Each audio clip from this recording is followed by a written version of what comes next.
L1 L2, कमर का कोई गुरिया खसक गया है, कोई घुटने में कोई प्रॉब्लम खड़ी हो गई है, पाँव में कोई प्रॉब्लम खड़ी हो गई है और वो पाँव ठीक ही नहीं हो रहा। इंजेक्शन लगवा लिया, दवाई ले ली और डॉक्टर कह रहा है ऑपरेशन कराना ही पड़ेगा। तो डॉक्टर साहब से कहना कि हमको गोलियां दे दो, दवाई दे दो, आप शिव का रूप हो और थोड़ा सा समय लेकर महाराज कुछ समय थोड़ा सा लेकर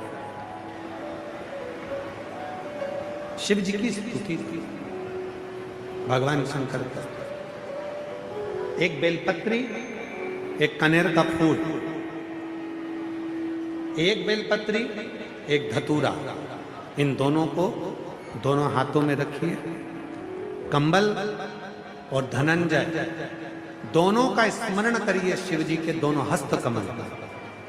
और भगवान शंकर का जो शिवलिंग है, उस शिवलिंग का जो जल बहता है जलाधारी का, धतूरे वाला बेलपत्र धतूरा अशोक सुंदरी वाली जगह पर रख दीजिए और कनेर का फूल और बेलपत्र जो हस्त कमल है मां पार्वती का इस ओर वहां रख, दोनों का नाम लेकर कंबल और धनंजय शिव जी का स्मरण करिए। कुंदकेश्वर महादेव का नाम लीजिए, धतूरे को वहीं छोड़ दीजिए, कनेर के पुष्प को वहीं छोड़ दीजिए और बेलपत्र दोनों लेकर आ जाइए। दोनों बेलपत्र को, एक को सुबह, एक को रात्रि के समय पर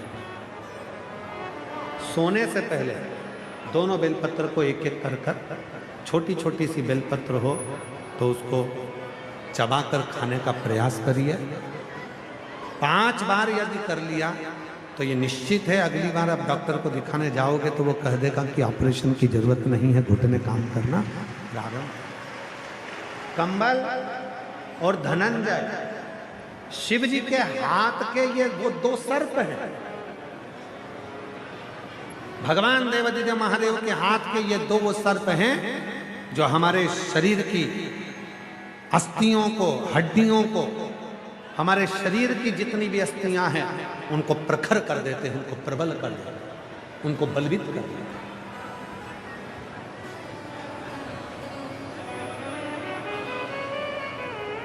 फिर से एक बार नाम लेंगे, आप लोगों के स्मरण में रहना चाहिए। क्या नाम है दोनों का? पहले का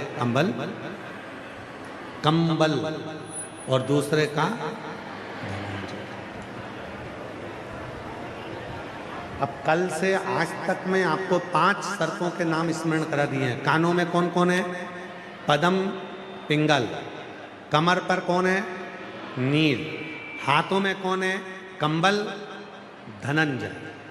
शिव जी के श्रृंगार में जितनी जितनी सामग्री है, भगवान शंकर के श्रृंगार में जितना जितना सामान है, भगवान शंकर के श्रृंगार में चाहे धतूरा हो, आँख का पुष्प हो, कनेर का पुष्प हो, बेल का फल हो, बेलपत्री हो, चाहे भगवान शंकर के श्रृंगार में चंद्र हो, चाहे भगवान शंकर के श्रृंगार में गंगा का जल हो, चाहे भगवान शंकर के श्रृंगार में चंदन हो, चाहे भगवान शंकर के श्रृंगार में भस्म हो, चाहे भगवान शंकर के श्रृंगार में चूरमा हो, चाहे भगवान शंकर के श्रृंगार में रोट का चूरा हो, ये जो भी भगवान शंकर को समर्पित किया जाता है इसमें फल बहुत है।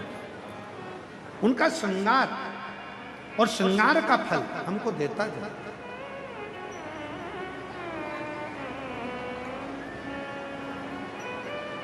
ये छूटता नहीं है, इसका फल जरूर मिलता है।